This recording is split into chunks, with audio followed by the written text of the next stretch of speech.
and it looks good here, if I do say so, but it looks really good in front of the window. It just absolutely lights up because it's all translucent back here, just lights on fire. So I'm gonna show you how to take just a regular old scrap of glass like this and do a fun window painting with it.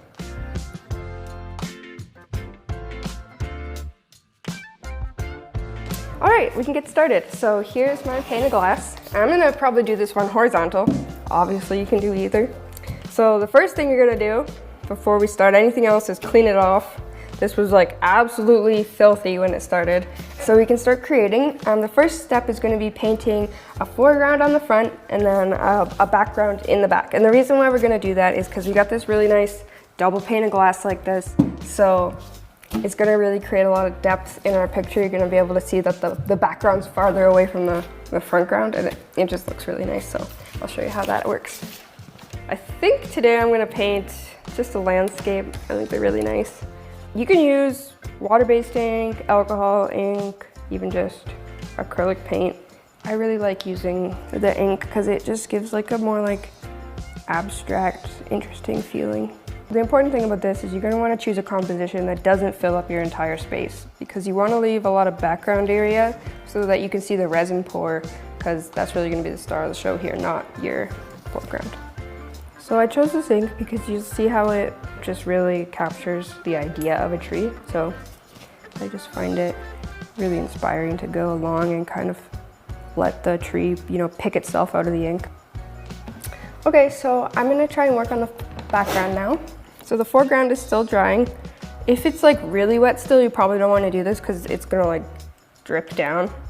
But number one, it looks really cool when it drips down, and two, mine's not very wet, so it's okay in this case. So I turn it around.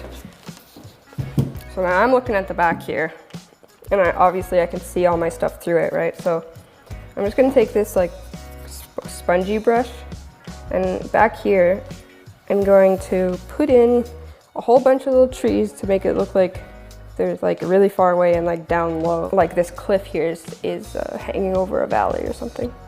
It doesn't have to be like detailed at all because it's so far away, right? So, yep. I love it. Now our ink is dry on the front, so I'm gonna come back with the paint marker to like kind of fill in the trees a little bit. So I don't want to put this stuff down on the paper again, so I'll just use these little cups to hold it up. So the ink is on there pretty tenuously right now, so you don't want to like come like scraping through with your marker, so you want to be delicate with it so you don't flake it off. And I think that looks really great, so we're done with this step and I'll show you what's next.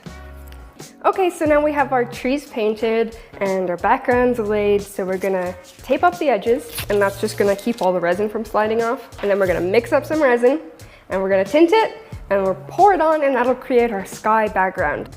All right, so we're gonna mix up some art resin with our regular 1:1 ratio here, and we'll stir it for 3 minutes, scraping the sides and the bottom. So I'm gonna pour it into each of these individual cups, and then to those cups we're gonna add our resin tint, and that'll make up all the different colors that are gonna be part of our sky.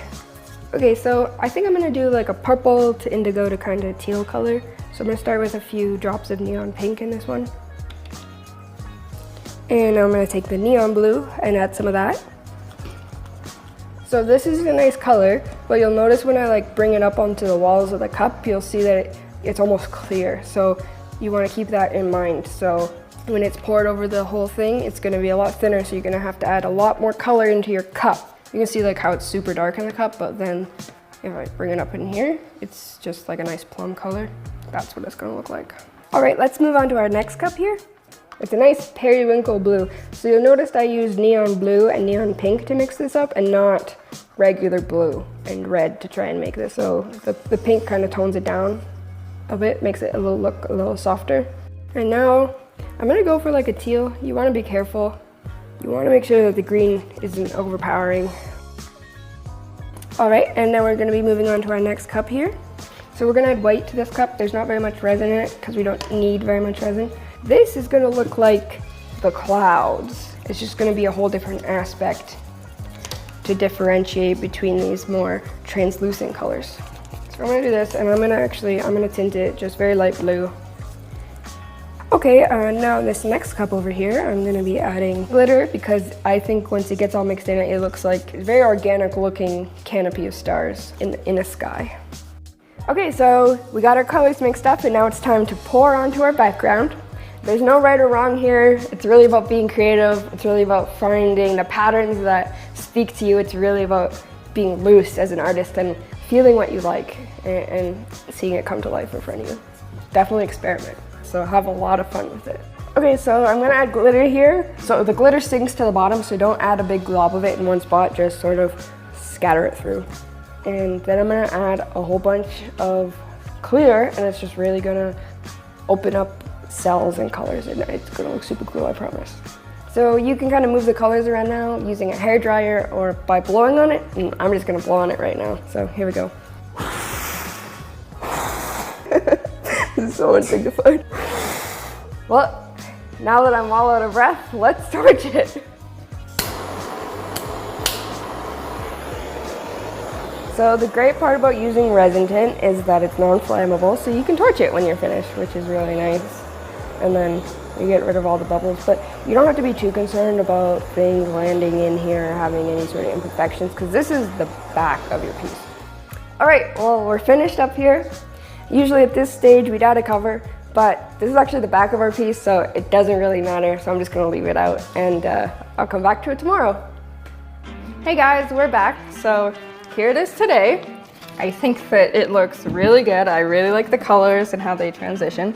So the only thing that I did off camera was I added a layer of resin to the front here. And the reason for that is you see where all these like drips come through from the back? These snuck through the tape while we poured our back. So once we have this layer of resin on the front, we're safe to grind these off. So you're just gonna wanna take a belt sander or palm sander or a Dremel or even just a grinder, and you're just gonna buzz these right off. But you don't have to worry about your art. It's gonna be all protected because it's covered in a nice layer of resin. And then don't worry about scratching it up, because when you pour another layer on top, it's gonna restore like the shine and everything, and it'll be beautiful again. So we have our piece. I think it looks really great over here, but let's find out what it looks like in front of the window. All right, so here it is in front of the window. I absolutely love it. It really glows. It's not even a particularly sunny day, and you can see it really glows like a real sunrise. So do your glass art, put it in the window, and it's super impressive. I absolutely love them. So thanks for watching. Bye for now.